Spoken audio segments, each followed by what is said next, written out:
Hey guys, আজ আমি explain করব লোকি সিরিজের সিজন 1 এর 5 নম্বর পর্ব।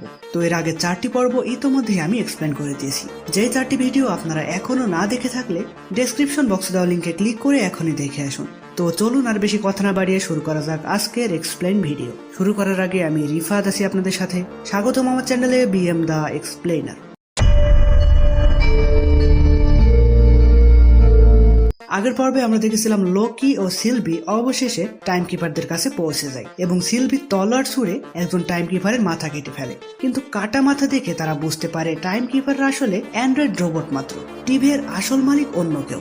তখন হঠাৎই রাভনা লোকিকে ডিলিট করে দেয়। কিন্তু পোস্ট ক্রেডিট সিনে আমরা দেখি লোকি জীবিত আছে এবং অচেনা একটি জায়গায় পড়ে আছে। তখন তার কাছে কয়েকজন লোককে দেখা যায় যারা সবাই ছিল লোকিরই ভেরিয়েন্ট। তারা ছিল old Loki, kid Loki, boastful Loki এবং ক্রোকোডাইল লোকি, অর্থাৎ এই কুমিরটিও একজন লোকি। আর এই জায়গাটির নাম হলো ভয়েড। তারা লোকিকে জানায় এখানে এলিয়ট নামে ধোয়ার মতন একটি দানব আছে, তার থেকে যদি বাঁচতে চাও তাহলে আমাদের পিছু পিছু আসো। তো তাদের সাথে অনেকটা পথ হাঁটার পর লোকি ক্লান্ত হয়ে তাদের কাছে জানতে চায় কেউ কি আমাকে বলবে আমরা কোথায় যাচ্ছি। তারা তখন জানায় এই জায়গাটি হলো সময়ের একদম শেষ প্রান্ত। টিভি আজ পর্যন্ত যত টাইম রিসেট করেছে অথবা যাদের যাদের ডিলিট করে দিয়েছে তারা সবাই এখানে এসে পৌঁছাতো। আর এখানে কেউ যেন বাঁচতে না পারে বা এখান থেকে পালাতে না পারে, তাই এখানে এলিয়ট নামে এই জীবন্ত ঝড়ের মতন একটি দানব রয়েছে যে কিনা সবাইকে খেয়ে ফেলে। ফলে একমাত্র টেম প্যাডের সাহায্যে এখান থেকে বের হওয়া সম্ভব। তো যাই হোক, এরপর 5 জন লোকই একটি আন্ডারগ্রাউন্ড বাংকারে প্রবেশ করে যেটা তারা এলিয়টের থেকে বাঁচার জন্য তৈরি করেছে। তারপর প্রত্যেক লোকই নিজেদের মধ্যে গল্প করতে থাকে যে কার কোন কারণের শাস্তি স্বরূপ টিভি তাদেরকে ডিলিট করে এখানে পাঠিয়ে দিয়েছে। তো লোকি তাদেরকে জানাই আমি যেভাবে হোক টিভিতে ফিরতে চাই, আমি চললাম এলিয়টকে হত্যা করতে, তাকে মেরেই আমরা এখান থেকে বের হব। কিন্তু তার কথা শুনে বাকি লোকেরা হাসতে থাকে, কারণ তারা এতদিন ধরে এখান থেকে বের হওয়ার বা এলিয়টকে মারার অনেক চেষ্টা করেছে, কিন্তু তারা কিছুতেই কিছু করতে পারেনি। কিন্তু তবুও লোকি একাই যাওয়ার সিদ্ধান্ত নেয়। ফলে সে বাংকারের দরজা খুললে সেখানে বাইরে আরো অনেক লোককে দেখতে পায় যারা সবাই ছিল লোকিরই ভেরিয়েন্ট, অর্থাৎ তারাও কোনো না কোনো ইউনিভার্সের লোকি যাদেরকে টিভি কোনো অপরাধে ধরে এনে ডিলিট করে দিয়েছিল। তো তারা এখানে এসেছে মূলত এই জায়গাটি দখল করতে, কারণ এলিয়টের থেকে বাঁচার জন্য এটাই ছিল সবচেয়ে নিরাপদ জায়গা। কিন্তু এখানে সমস্যা সৃষ্টি হয় যখন তাদের মধ্যে একজন লোকই জানায় সেই হবে এখানকার রাজা। তার কথাতে বাকি লোকেরা রেগে যায় আর একে অপরের সাথে ফাইটে জড়িয়ে পড়ে। এখানে দেখা যায় বুস্টফুল লোকি মূলত তাদেরকে এখানে আসতে সাহায্য করেছে। ফলে কিড লোকি, ক্রোকোডাইল লোকি এবং আসল লোকি বুস্ট লোকিকে সেখানে রেখেই ওল্ড লোকির সাহায্যে সেখান থেকে পালিয়ে আসে। এদিকে সিলভি রাভনার কাছে টিভি এর আসল মালিক কে সেটা জানতে চায়, কিন্তু রাভনা জানায় সিলভির মতন সেও আসলে জানতে চায় টিভি এর আসল মালিক কে, কারণ এটা সে নিজেও জানে না। কিন্তু সিলভি তাকে মোটেও বিশ্বাস করে না। তখন রাভনা জানায় যদি বলে লোকি এখনো বেঁচে আছে তাহলে বিশ্বাস করবে। সে জানায় আমরা যে নতুন সৃষ্টি হওয়া টাইমলাইন গুলোকে মুছে ফেলি সেগুলো আসলে মুছে ফেলা যায় না, সেগুলো আমরা ভয়েড নামে একটি জায়গায় পাঠিয়ে দিই যেটা সময়ের শেষ প্রান্ত। এমনকি যাদেরকে আমরা ডিলিট করে দিই তারাও সেখানে চলে যায়। হতে পারে লোকি সেখানে এখনো জীবিত আছে। তার এসব কথা শুনে সিলভি মনে মনে ভাবে সময়ের শেষ প্রান্তেই হয়তো তাহলে টিভি এর আসল মালিককে পাওয়া যেতে পারে। ফলে সে রাবণের কাছে সময়ের শেষ প্রান্ত সম্পর্কিত বিভিন্ন ফাইল দেখতে চায়। রাবণ তখন মিস মিনিটকে অর্ডার করে সেই সব ফাইল খুঁজে বের করার জন্য, কিন্তু এরই মাঝে সে মিস মিনিটকে দিয়ে চালাকি করে সেখানে কিছু মিনিটম্যানদের ডেকে আনে। তখন সিলভি একটি জায়গায় লুকিয়ে পড়ে, কিন্তু এভাবে সে কতক্ষণ লুকিয়ে থাকবে, তাই আর কোনো কিছু না ভেবে সে তার কাছে থাকা অস্ত্র দিয়ে নিজেই নিজেকে ডিলিট করে দেয়। এরপর রাভনা গিয়ে দেখা করে বন্দি করে রাখা হান্টার B-15 এর কাছে আর তার কাছে জানতে চাই সিলভির প্ল্যানটা আসলে কি। হান্টার B-15 জানায় তার প্ল্যান ছিল টাইম কিপারদের হত্যা করা, কিন্তু তারা তো আসলে নকল, তাই সে এখন আসল টিভি এর মালিককে খুঁজে তাকে হত্যা করবে।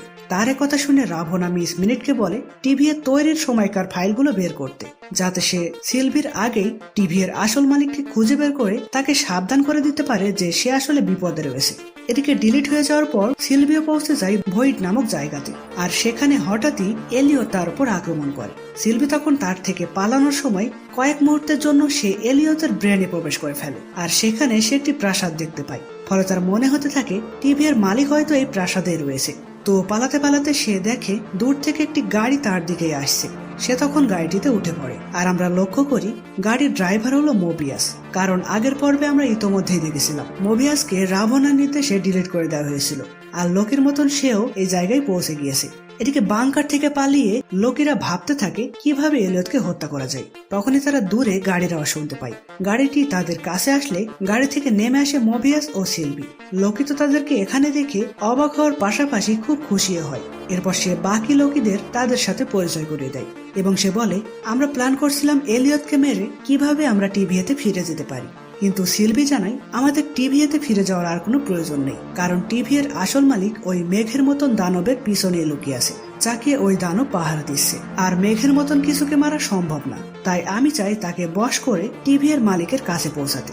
তো এলিয়টকে বশ করতে যাওয়ার আগে তারা কিছু সময় বিশ্রাম নেয়, যেখানে ক্রোকোডাইল লোকিকে দেখে মোবিয়াস জানায়, আজ পর্যন্ত এমন লোকিকে আমি কখনো টিভিএতে গ্রেপ্তার করে আনতে দেখিনি। ওর লোকি তখন বলে, তাহলে সে কি আমাদের বোকা বানাচ্ছে? মোবিয়াস বলে, বোকা বানানোটাও তো লোকির একটি স্বভাবের মধ্যে পড়ে, হয়তো সে আসলে একজন লোকি। এদিকে লোকি ও সিলভি আলাদা একটি জায়গায় বসে গল্প করছিল, যেখানে আমরা দুইজনের মধ্যে বেশ ভালো একটা রোমান্টিক বন্ধন দেখতে পাই। তো পরের দিন তারা এলিয়টকে বশ করতে যাওয়ার জন্য তৈরি হয়। এখানে তারা লক্ষ্য করে এলিয়টকে সোজাসুজি বশ করা যাবে না, তাকে কোনোভাবে ব্যস্ত রেখে বা বিভ্রান্ত করে তাকে বশ করতে হবে। তো এখানে সিলভি তার কাছে থাকা একটি টেম্পার্ড লোকিকে দিয়ে বলে বাকিদের নিয়ে টিভিএতে ফিরে যেতে, তারপর সে একাই যাবে এলিয়টকে বশ করতে। কিন্তু লোকি জানায় তাকে ছেড়ে সে কোথাও যাবে না। আর বাকি লোকেরা বলে তারা অনেকদিন ধরে এখানে থাকতে থাকতে এই জায়গার প্রতি একটা মায়া এসে গেছে তাদের, তাই তারাও এখানেই থাকবে। যাওয়ার আগে কিড লোকি তার একটি গোল্ডেন তলার লোকিকে দেয়, এটার সাহায্যে সে এলিয়টকে বিভ্রান্ত করতে পারবে। তো শেষমেশ মোবিয়াস টিভিএতে ফিরে যাওয়ার সিদ্ধান্ত নেয়। সে জানায় টিভিএতে ফিরে গিয়ে সে সবাইকে টিভিএর আসল রহস্য বলে দেবে। তো যাই হোক, ফাইনালি লোকি ও সিলভি এলিয়টের উদ্দেশ্যে রওনা হয়। প্রথমে লোকি কিড লোকির দেওয়া তলারের সাহায্যে এলিয়টকে বিভ্রান্ত করে তার দিকে আনার জন্য চেষ্টা করে, যাতে অন্যদিকে সিলভি তাকে বশ করতে পারে। কিন্তু এলিয়ট লোকির দিকে না গিয়ে সিলভির দিকে যায়। ঠিক তখনই দেখা যায় ওর লোকি একটু দূরেই তার ক্ষমতার সাহায্যে বড় বড় সব প্রাসাদের ইলুশন তৈরি করছে।